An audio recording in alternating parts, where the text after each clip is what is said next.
Have you ever stopped to think about the fans behind a band? What is it about the music that keeps fans coming back for more? Or is there more?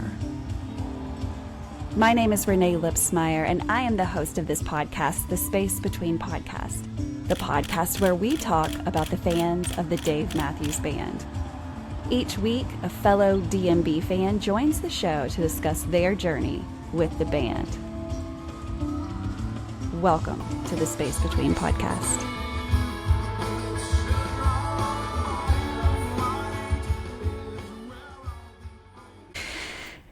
Hey guys, welcome to another episode of the Space Between Podcast, the podcast where we talk about the fans behind the Dave Matthews Band. So if you are listening to this and you don't know much about the Dave Matthews Band has been putting on music for over 30 years. And I think for any band that has been around that long, you've got lots of fans that have just found the music, fans that found the music in 91, and then fans sprinkled out throughout the decades that this band has been giving us so much joy. And so every week I have a guest on the show to talk about how they found the Dave Matthews Band and what that looks like in their life. So today is like every episode. I have a guest. I'm going to let you introduce yourself. Tell us who you are, where in the world are you, and what is your first memory of finding the Dave Matthews Band? Well, hello, Renee, and everybody out there, and thank you so much for having me on your fantastic podcast. Thank you. My name is Kevin Peterson, and I am in the great town of Highland, Indiana. And for those that don't know exactly where that is on your little map, why don't you just go and draw a line in between Deer Creek and Alpine Valley, and we're right there, like smack dab in the center. So we're a Chicago suburb, and that is who I am. That is where I am. And how did I come across the Dave Matthews Band? Yeah, what is your first, like how did you hear about it? Okay, well, to kind of preface a few things, I grew up in a musical family, and my brother was a sax player, dad being a drummer, and us being kind of competitive brothers. I wanted to play another musical instrument too, but I wanted to play something different, so I became a trombone player. And so there was always music being played in our houses, in our home, and so I always listened to things that had horns in it, right? Mm-hmm. So when Under the Table came out in, was it 94-ish, and I remember hearing Ants Marching on the radio. I remember hearing Jimmy Thing. I remember buying actually I bought the compact disc back then, and then yeah. I mean I had it in rotation. I'm like, oh hell yeah, man! I mean you got a sax player in there. I was drawn to it by the drummer, by listening to Carter, and I had a buddy of mine who.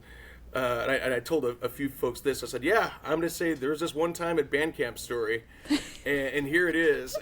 My great friend Dave Grove, when we were at band camp, he had this big box of cassettes, and they were all Grateful Dead shows. And I'm like, hang on a second, what's the culture of this? And he said, yeah, a lot of fans will record these shows and trade them without any charge. And he says, hang on a second. He goes, I think the Dave Matthews Band that you like listening to a few songs, they have that same culture. And I was kind of drawn to that and thinking, dude, that's freaking awesome. It is. And so fast forward to when Crash was released, the song that really put it over the top for me was Drive In, Drive Out. And I was like, hang on a second, man. This is not your standard 4/4 time type thing. The song's written in 6/8 and has badass drum syncopations and has just gnarly, you name it, it's there, right? Yeah. Your harmonies of everything, and I was blown away by Drive In, Drive Out. And so that's the song really that kind of pulled me in and suckered me in.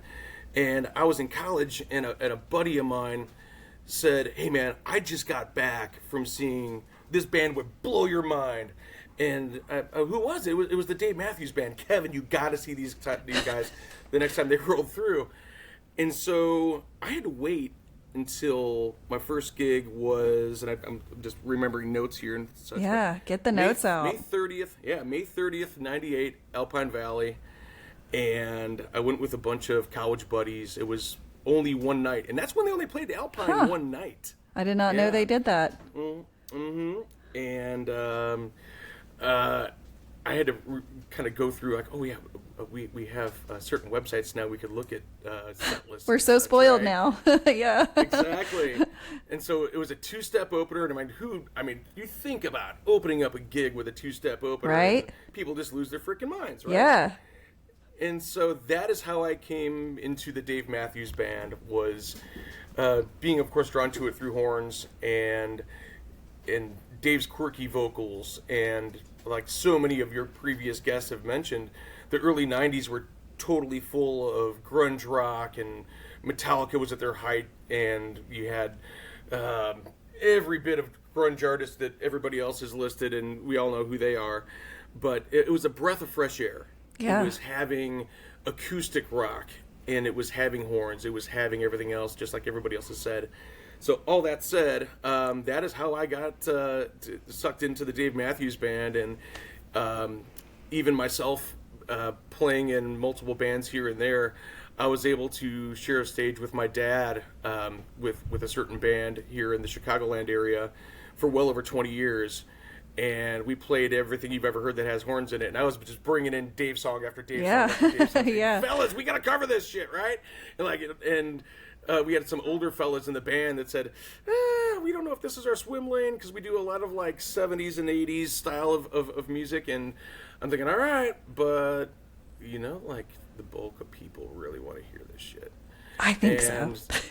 And hell yeah. And so we were able to cover a few songs from the Dave Matthews Band, and I did vocals on Stay, which was weird because, of course, that song there doesn't have any trombone in it. So I was able to put my horn down and take the microphone. It was really fun. Do you like singing? Is that something that you enjoy doing, or did you kind of find yourself having to do it? Back in that band, it was kind of having... we decided to take a round-robin approach to who is the lead vocalist, because the main vocal guy is having some vocal problems. So like, okay, who's going to grab the mic here this time around? Right. And so I would bring in a song and say, hey, maybe this is a good vocal pocket for this guy or that guy or myself. And so I bring in Stay, and we had 3 sax players in the band, of a tenor, an alto, and a bari, and shit, it just sounded so tight. It was fun. That was a fun song to cover. Wow. Can you imagine knowing that way back then that you would still be following this band? I mean, is that something that you could have even dreamed that would be happening when it came to this music?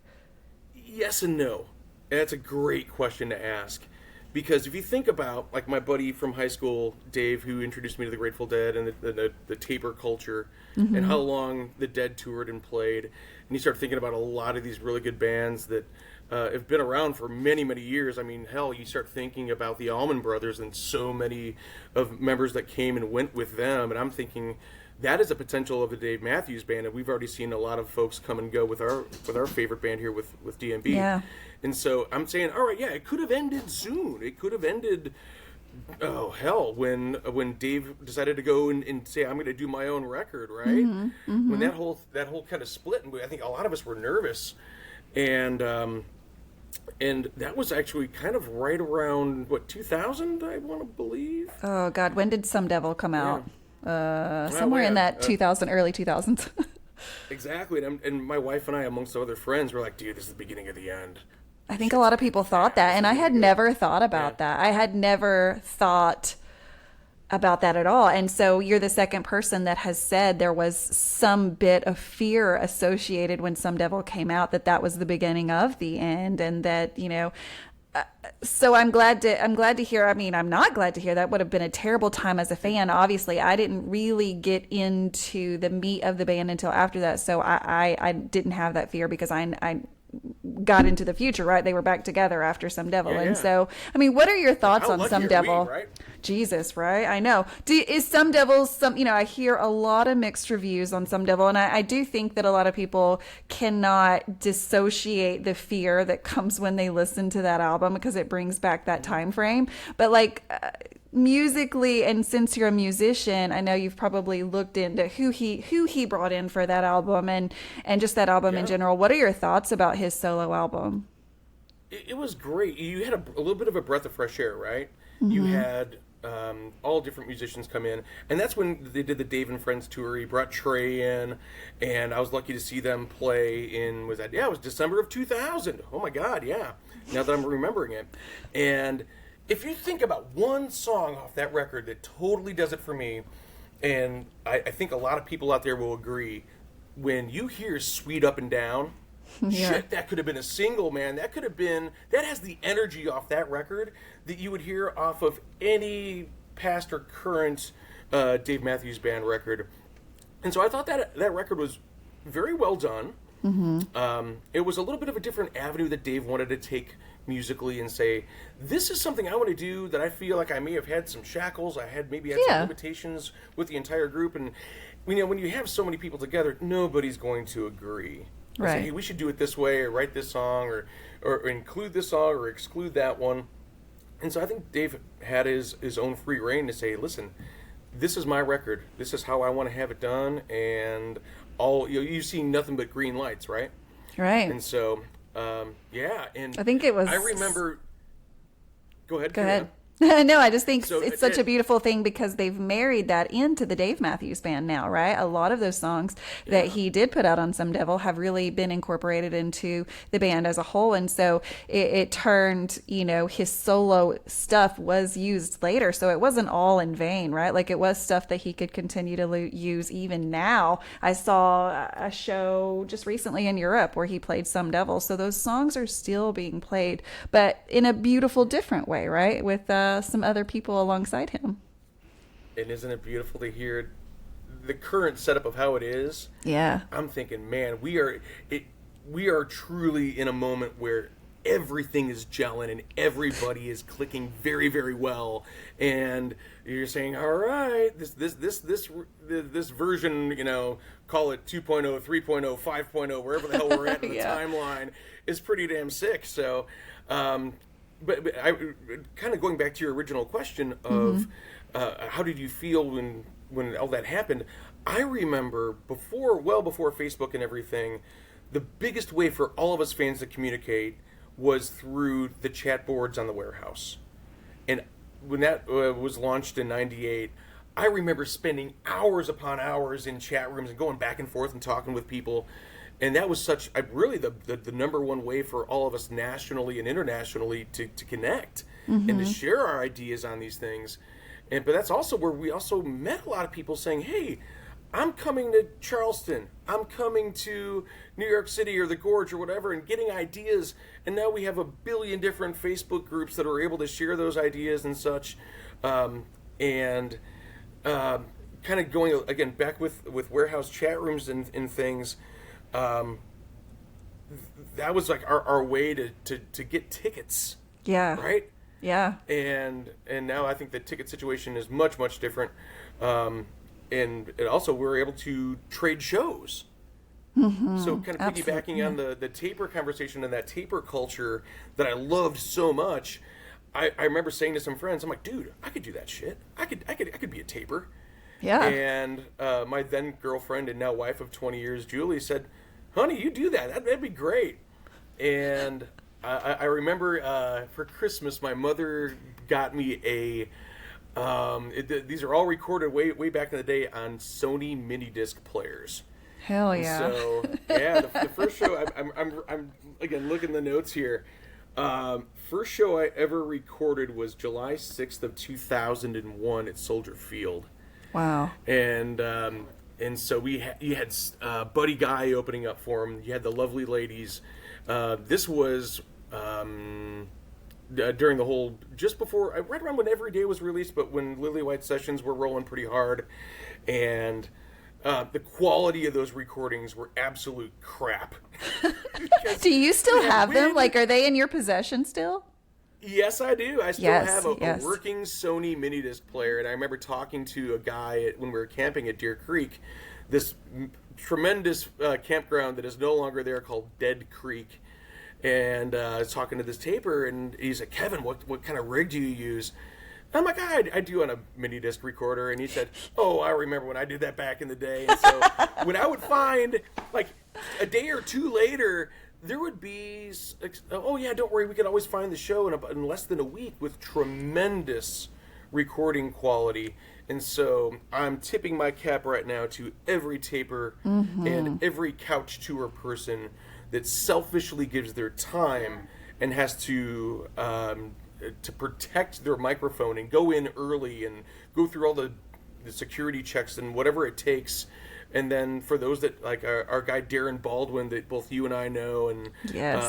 and you know, shit, we all know that here he was through Europe on the rail, and he's singing along and doing his thing.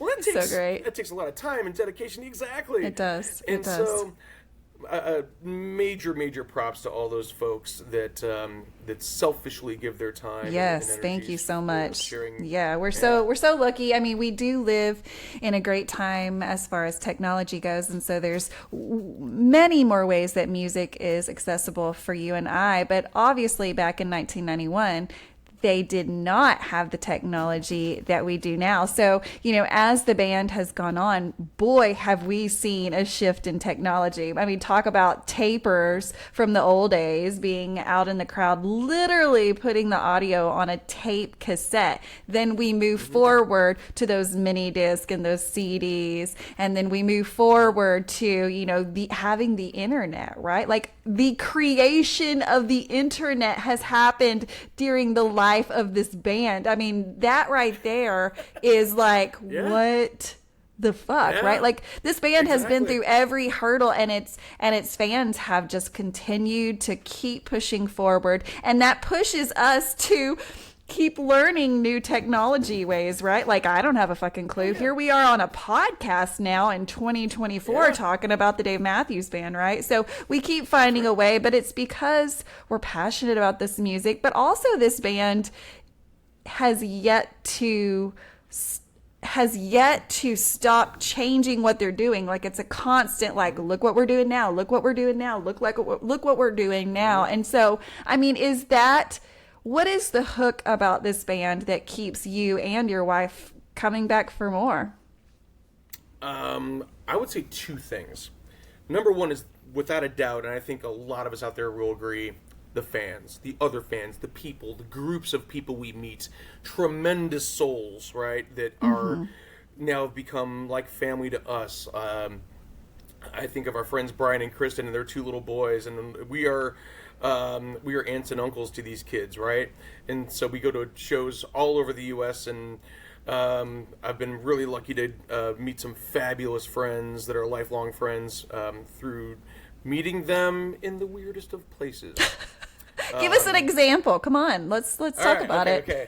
So this is arguably the craziest thing. So here's Julie and I. This was August of 2000. Okay. We were dating, and at the time, I was very naive to Alpine's camping situation.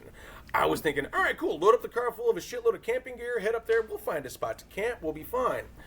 And Julie says to me, well, as we're driving up, which is about an hour and a half drive, where are we camping? I'm like, we'll find a spot, we'll be good. And we get in the parking lot, and as soon as we get out of the car, I've got a barrel of pretzels in my arm, and I hear the song "Life by the Drop" by Stevie Ray Vaughan being cranked to the loudest decibel, like 4 rows of cars the opposite way. I say to Julie, I'm like, honey, I'll be right back. Stay right here.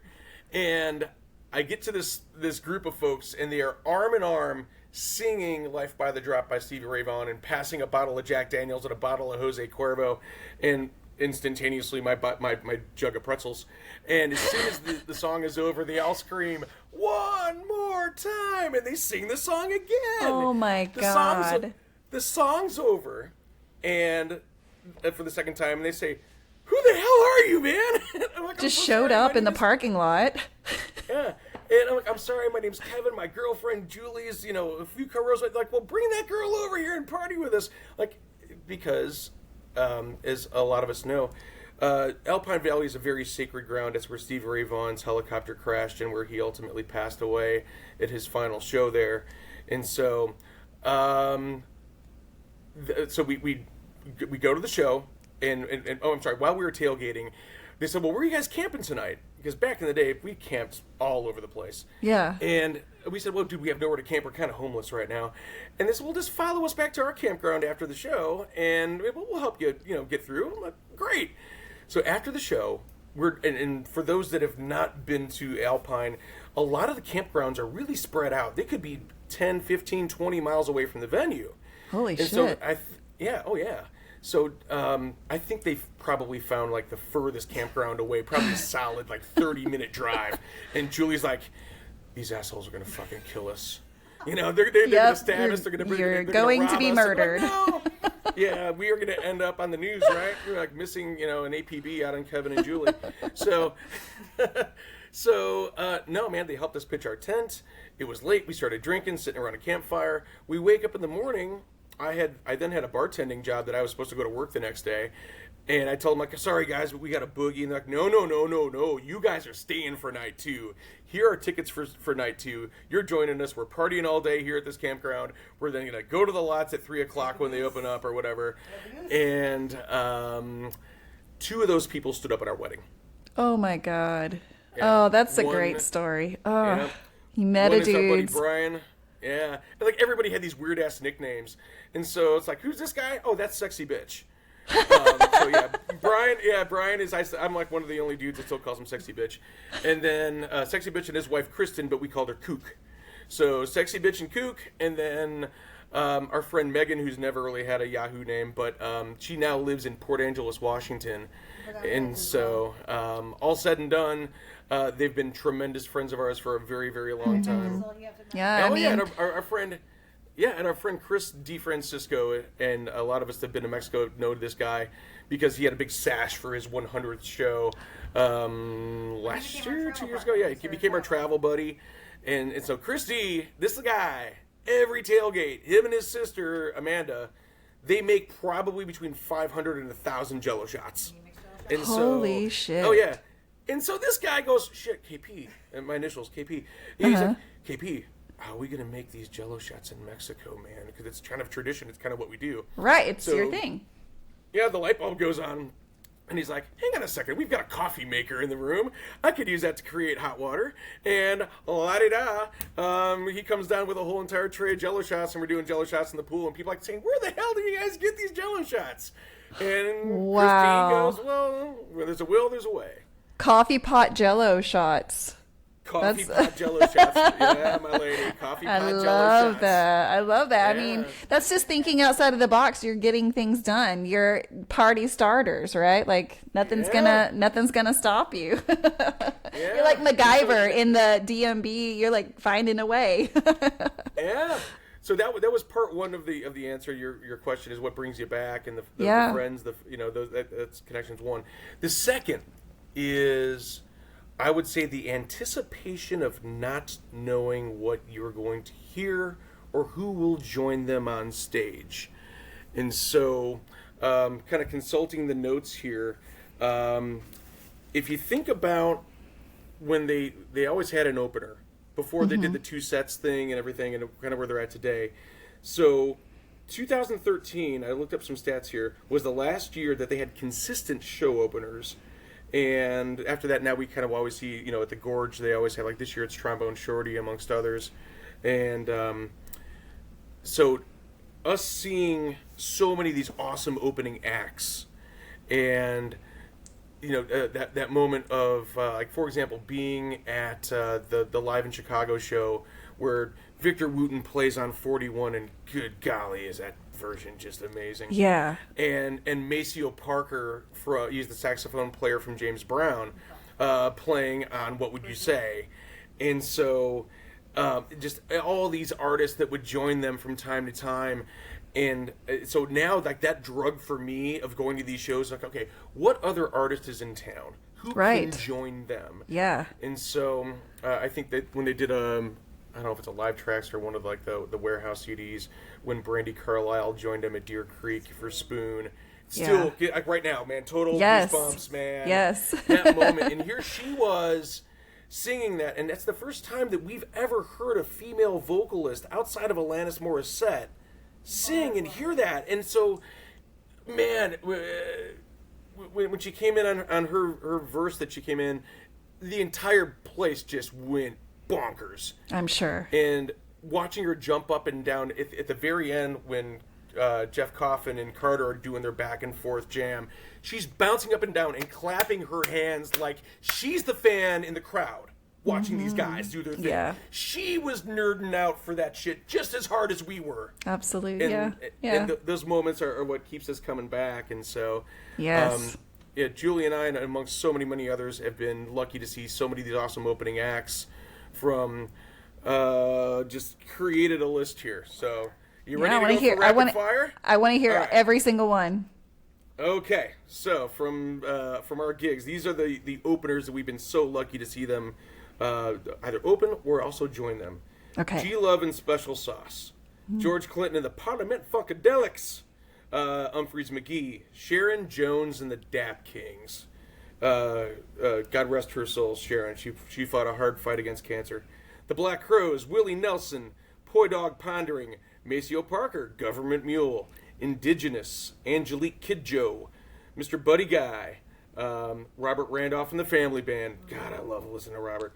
OAR, Macy Gray, Zach Brown, Jason Mraz, Warren Haynes, Gary Clark Jr., Brandi Carlile, and Grace Potter. Jesus. So what a I might have list. been missing and so you have all those, and when they would collaborate and say, hey, let's bring so-and-so on stage, like when he brought in Angelique Kidjo at Soldier Field, I think that was that. But but bringing in Buddy Guy. So Buddy Guy, for those that don't know, is an absolute Chicago blues icon. If you get a chance to come to Chicago, go to Buddy Guy's Legends. It's a very small blues club that's really, when he plays the Northerly Island, whatever it is, Charter One Pavilion, whatever it's at. So Buddy Guy's Club is not too far away from there. So folks, please go to this guy's club and hear some amazing blues artists. But Buddy joined him on stage with the lovely ladies for Angel. Wow. Oh my God. Just When moments, was the man. last time we heard Angel? I don't know. I mean, we could look that up because we have so many resources now, but it's been a hot minute, I think. Yeah. Pretty sure. And- Damn. Yeah, I can't for imagine. I'm going to Angel- have to look up. Do you think that was recorded? I mean, is that going to be an easy find thing for the Buddy Guy on Angel? Would that be easy? The answer is I don't know, but I know an answer that I have a moderately acceptable mini disc recording of that. Hey. I recorded that show. We got the mini disc. Well, hey, Kevin, let's take a break just a second. Sure. We're going to get back to your story, but I've got part of season 5. Something I wanted to incorporate was a new thing that is called a Google voicemail. And if you've never heard of this, it is a phone number where you can call into the show. Think old school radio days where you would call in and you would ask for whatever song, or you would dedicate a song to whoever. I wanted to go to old school stuff. So this is a new way to do old school stuff. So it's the space between voicemail. You don't get anyone. No one answers it. You just get a voicemail. You leave a message. So this is a way that you can call in ticket tips. We love to hear things like that. Shout out to your groups. What's your favorite venue and why? And if you watch my socials, I'll ask questions daily. You can call in and give that number. So each episode in season 5, I'm going to play a couple of those voicemails. That way we can I love to hear unique perspectives, and that just gives us some more talking points. So guys, if you're listening to this and you're like, hey, I've got something to say, definitely call in. It's 479-259-1630. So Kevin, let's listen to a couple of voicemails, and then we're going to get back to your story, because I know that based on the pictures that you've sent me, you've met some of the band members. Which is a great story. I love that story. But so let's see here. I'm gonna randomly pick these because I don't have my glasses on. So I I can barely read right now. Okay, let's see. Okay, this is from Victoria. So let's hear what they got to say. Hey Renee, my name is Victoria. I am 31, almost 32. Upstate New York is my home. SPAC is my home venue. I've been going since I was in high school. What keeps me coming back for Dave is definitely just the vibe and the atmosphere and just that sense of like total community when you're at a show and just that like it's a safe space to be yourself, to be happy, to be free. And obviously we love the music. Cheers. I love that, Victoria. Thanks for sending that in. So let's talk about the feeling at a show. I mean, what are some feelings that come up for you at any given show, Kevin? Well, I would say beforehand of saying, all right, let's call the opener. In that moment when you actually call the opener, you're like, yeah, cool, I love that game. In the room. I love it so much. Yeah. But I would say when we go to a show, we know for the next 3 hours or thereabouts, we are gonna all of our troubles go away. Mm-hmm. It's like going to music church right there, and we're everything, and we're getting a good message of a good vibe, and it's really a place where you know all your troubles just melt away, or just like Pantola Nagapampa, right? And so that right there is probably a good idea of how I think of how I feel about a show, and I think you can get any emotion. I think I've heard, many emotions that have been found, whether that's love, anger, acceptance, such a broad thing, but music has that power to kind of tap into feelings you didn't even remember that you had, take you back to a place that you could have never gotten back to had it not been for that music. So it's such a powerful tool, and I think hearing other people say those things is kind of like confirmation to us that you're like, okay, we are not those nerds, we are not those weirdos, like there's a lot of people doing the same things that we are doing, finding comfort and joy in music. And so let's listen to one more. This is from Jen Ryder in Rhode Island. All right, Jen. Hey, this is Jen Ryder from Rhode Island. Just calling in to let you know what keeps me coming back to the band all the time. It's them. It's the guys. It's their energy. It's the joy in their faces as we watch them play every single show. I could go see them play every single night for a year and not get tired of them. They are just the happiest bunch of musicians up there, enjoying themselves, enjoying their craft, playing for fans every single night as if they haven't been doing it since 1991. They're amazing. I love every show. I love the difference of every show. I love the energy of the crowd. I just love being there. Just makes me happy.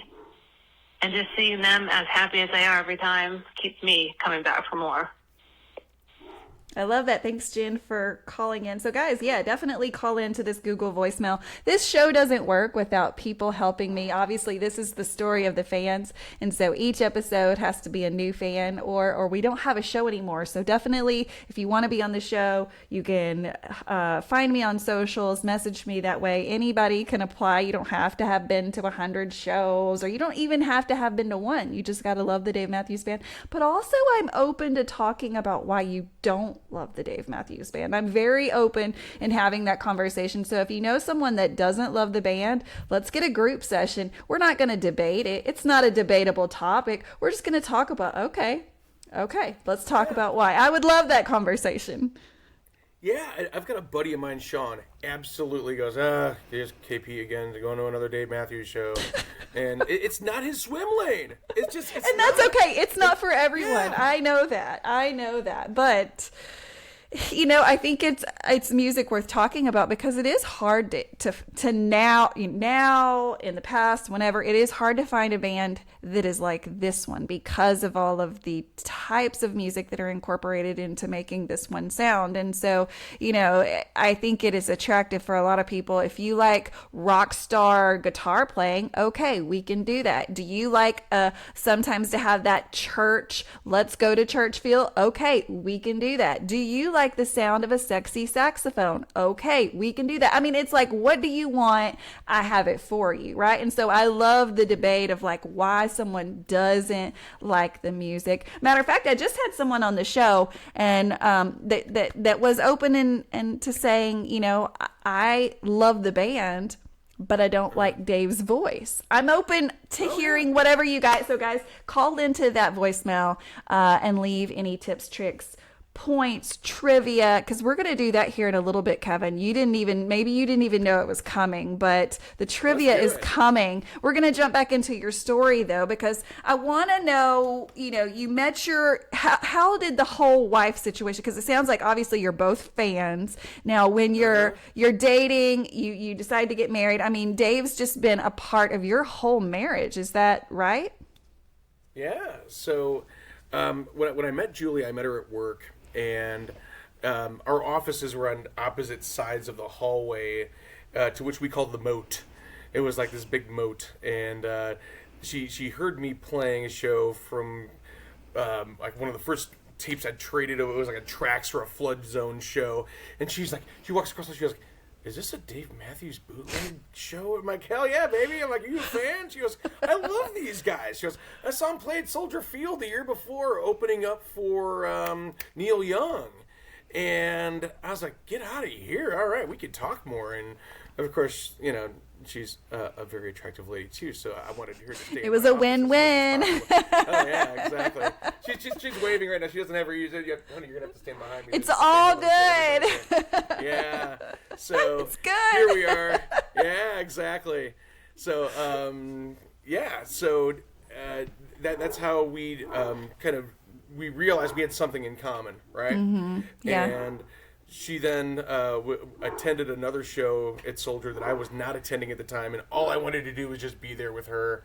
I'm like, oh my God. And so Julie and I, we don't have any kids, so no bambinos for us. Our kids have 4 legs and tails that wag. Yeah. So it allows us to travel a little bit here and see different venues and meet some of our friends at their home turf, right? They're saying, "Hey man, the next time you're in our neighborhood, you gotta stay with us," right? Hell yeah. And likewise, they stay here with us, and so or we stay with them.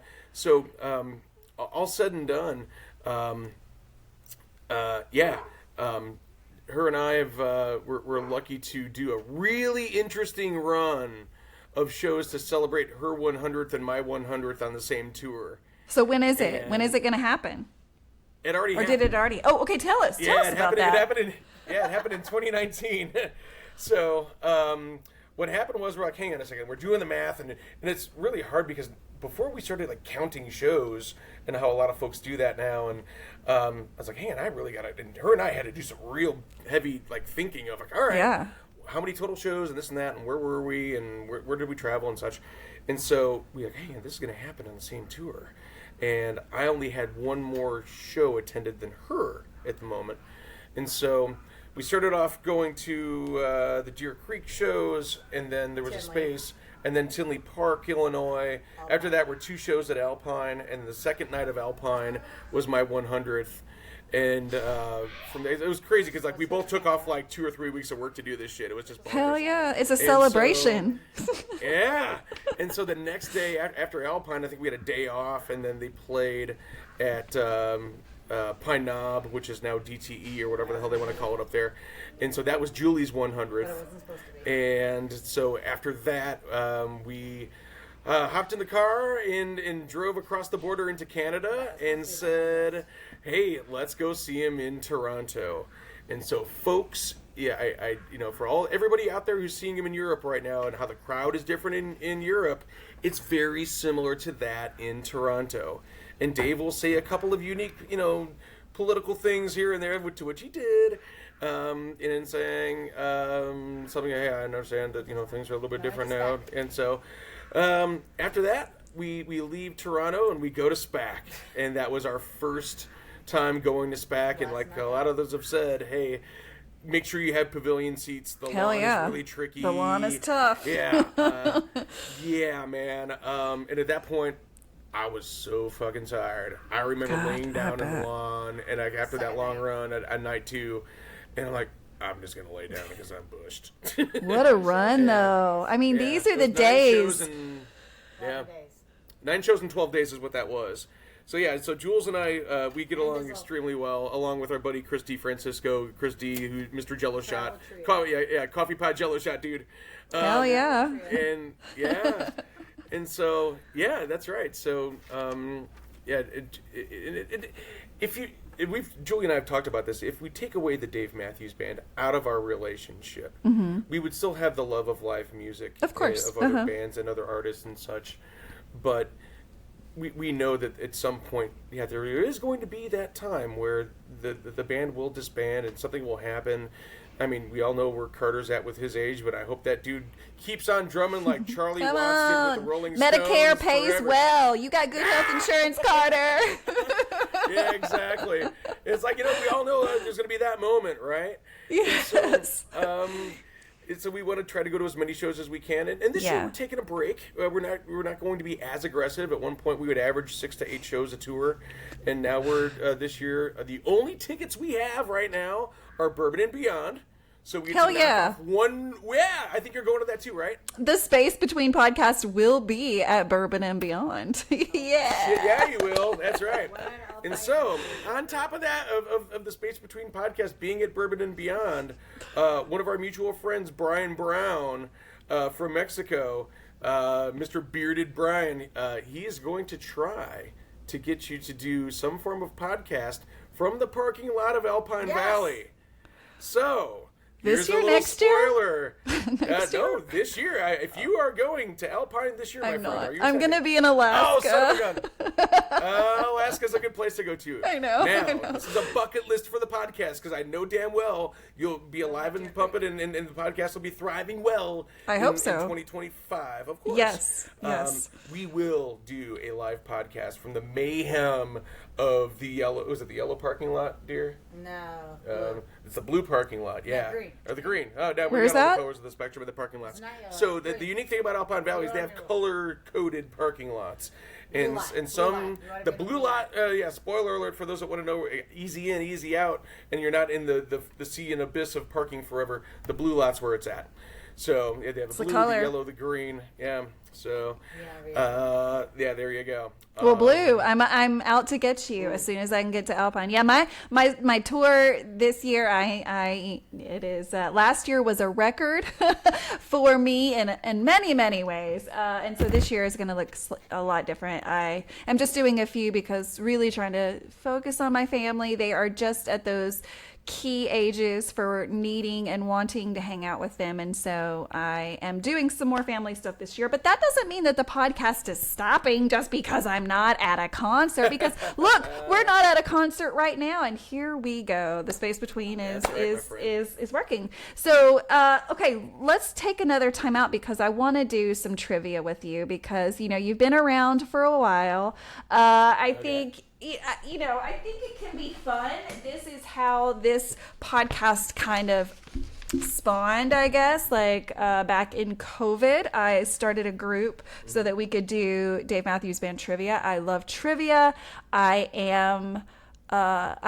love every little pop-up trivia, whether it's like the 2000s, the Office trivia, movies, shows, whatever. So I started the Dave Matthews Band trivia back during COVID, and that is what evolved into this podcast. So I have a literal binder. Everything is typed inside, so I've just got to, I collect trivia questions, so if you've got some later, definitely share those with me. I'll add them to the book and then give you a shout out every time I use it. But if you guys have a trivia question, something that I don't read off today, which I'm only going to do 2 or 3 because I know that Kevin doesn't want to be on here for 2 hours doing Dave Matthews Band trivia, although that doesn't sound terrible. See, we can talk about this until the sun rises, girl. You know that's right.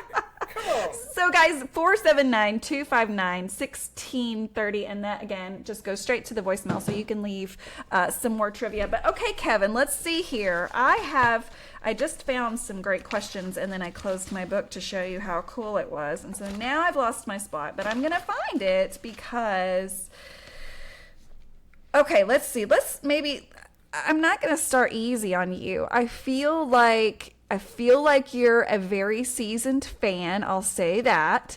So I feel like I can just give you a little bit more of a challenge than I would with some other people. So these types of questions are going to be called Name That Song.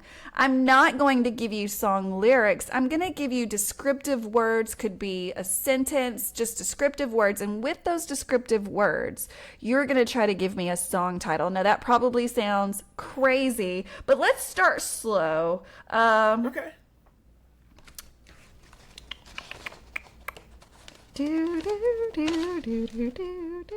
Okay, no, actually, these are actual song lyrics. So, okay. In the world, your balloon, peeping Tom for the mother station. That's satellite. That's satellite. That's right. Okay, so maybe that was a bit easy. Okay, let's go a little bit further. I swear by now I'm playing time against my troubles. Oh, I'm coming slow but speeding. Number 41. Number 41. If you give, Kevin, you begin to live. Where's that from? You begin to live, you might die trying. You might die trying. Yeah. Oh my God, that song is like, oh. And I have like, that is one of those songs where I go, okay, I can give you the version of that song that I prefer, right? Like there's some intense ones. Can I do turnabout's fair play on this one with you, girl? Can we play this here? 100%. Yes, let's do it. Above all things, if kindness is your king, then heaven will be yours before you reach your end. Mm-hmm. Are you wanting me to name the song? Oh shit. Yeah, come on. Hey, you're putting me on the spot. Let's play some I know. I'm singing it. Open. And let the dead man. What is a dead man do? I can hear like the horns. Don't tell me. I'm sorry. Tell me if you want. I know you put me on the spot. No, okay. I'm gonna. It's one of my favorite. It's one of my favorite lyrics. I mean, if you think of it, what a great lyric is that? Above all things, if kindness is your king, heaven will be yours before you reach your end. Don't tell me, please. Don't tell me. Because it's gonna come to me, and I'm gonna be like, "Fuck!" There it is. Okay. I'm gonna continue. I'm gonna be thinking because I can somehow do 27 things at once. I don't know how. Okay. First time I saw you, you did me that way. What should I say? I saw you laughing, and I was afraid that I might get in the way. Oh shit! Now you're killing me on this one. No, I know. It's so hard to hear lyrics. Oh, man. What is it? First time I saw you, you did me that way. What should I say? I saw you laughing, and I was afraid that I might get in the way. I concede. I'm thinking... I know it's not Old Dirt Hill. Because the first time I kissed you, I lost my legs. I keep on mentally going back to that right now, and I'm totally foobar. That's okay. That's okay. We can come back to it if you need to think about it. Yeah. Okay. Well, do you want me to tell you, or you want some time to think? Yeah. Okay. It's Stolen Away. Stolen Away. Shit. Yeah.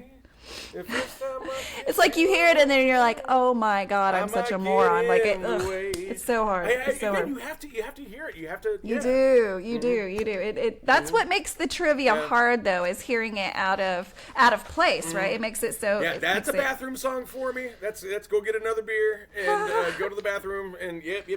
But to each their own. I'm not going to yuck somebody's yum. Okay, let's see. I'm gonna move different kinds of questions because I like lyrics, but lyrics are hard for me. Yeah. Okay, what song? Well, shit. What song is this? We'll do one more. Needle to the vein, take this needle from the vein, my friend. Because my head won't leave my head alone. It's off of Under the Table. It's not typical. It's Rhyme and Reason. Yeah. Rhyme and Reason. That's right. You got it. It's been a long day. So I'm thinking, all right, come on, synapses connect so I can remember. Okay. Yeah. Let's definitely move away from the lyrics. Okay, so who played the banjo in the album version of Don't Drink the Water? Oh man, so lucky to hear this moment live. That's where we're going back to this, Mr. Bela Fleck. Correct. And that nerd moment when we talked about dudes joining the stage for a hot minute. Yeah. When Bella joins and then just like oh man. Yeah, It's like, people. going to church, He baby. did come out. I believe it was SPAC 2023. I think sometimes they cross hair, and I'm like, where was I? But I think he did. He came out sometime in 2023, and I was there, and it was one of those moments that it was an audible like, oh my God, from the crowd, right? Because if you don't know a lot about that band, I encourage you to kind of dig deep in that. Of course, Jeff Coffin was part of Bela Fleck, but just their sound, it's a great sound. It's very unique sound. I think what they have is really cool, and so definitely check out Bela Fleck. Okay, let's see. Can you tell me who their longtime keyboard player was? Who is not currently the keyboard player? Well, you had Butch Taylor, but to throw another nerd thing out, back in the days of like 91 of the Tracks and Flood Zone shows, and you could hear, if you were able to get your hands on some of these tapes, and I don't know if some of the live tracks, if they even did a live tracks from 90 or 91, I think they might have done that. His name was Peter history. Greiser. Yeah, Yes, so this dude, that is correct. Yeah, it's great to hear when Julie and I say, "Oh, that's Young Dave's voice, right?" And he's like, "Mr. Peter Greiser." Yeah, I mean, it's Dave is one of those voices that obviously has changed over the years, but yeah, when you hear it and you've been listening to the band for a while, if you listen to an early recording, you automatically go, okay, that's 90s, that's 2000s or whatever, because his voice does sound very different. But obviously he's 30 plus years older, so of course, every single one of us, our voices have changed, thank God, in the past 30 years, right? So it's been cool to watch their growth, just the change within the band, and what a time to be alive. What a time to see them really, I will say it, at the top of their fucking game. I mean, they are killing it. Yeah. The world wants to see this band, and they are still on fire. So, I want to close by, do you have any shout outs? Like, who are some people that, I know that you and I are in like a chat group together. I think it's called like the Bawa group. And so is there any people you want to shout out to, just to, because they're going to be listening to this? Oh yeah, so the person of the BOA, or they call it BAWA, just acronym for Best of What's Around, our friend Holly. So I just call her Clemson Holly, man, because she's like the biggest Clemson nerd on the planet. And so yeah, shout out to Holly, because she's the person that actually originated that group. And we all met in like in a poolside area at Sunrise in Mexico, and so I'm like, oh yeah, you can hang out with them. Just actually that group has just grown to where it's at. So massive shout out and props to her, and Brian and Jenny Brown, also part of that group, and Darren. Thank you so much, my good brother, for being that real fun friend that does our couch tour stuff. Who do I want to also give it some shouts out to? Without a doubt, my lovely wife Julie, because. We've danced in the risk of each other. We have, and that should have been our wedding song. Damn it! And we chose some horseshit country song. So, anyway, oh yeah. I'll let me get in that one. Let me get in that conversation. Well, what was it? I mean, I have to know, what song was it? What was our wedding song? We don't even know what our wedding song was. Yeah. Oh, no. I don't even know what it was. But it was a country song. You want to dance to it because Yeah, I forget what it was. Was it From This Moment? I think it was. Yeah, something like that. It's your version of Yeah. So all said and done, obviously, massive shout out to Jules, and Sexy Bitch and Kook, Christy, Mander D, man, way back in the day, Eric Simmons, Old Boy and Old Girl, all that little crew from St. Charles, Illinois, and that neighborhood. Man, there's a lot of folks that we've met on tour. I could go through like the phone list here of people that we met randomly, either at Gorge or Mexico or shit, just you name it. But at the end of the day, you think about where you will meet some of the best people, and it could be in a tailgate in a parking lot. It could be at the show. They could be seat neighbors, right? Mm-hmm. Or it could be just somebody that you randomly park next to that has a fire dancer sticker on their car, and I encourage you, leave a note and put it on their windshield. Say, hey, saw you parked. I hope if you're having a bad day, this puts a smile across your face, because somebody could be having one of the worst days, and that might be the shining moment in their day. So that's right. That's right. I mean, that's right.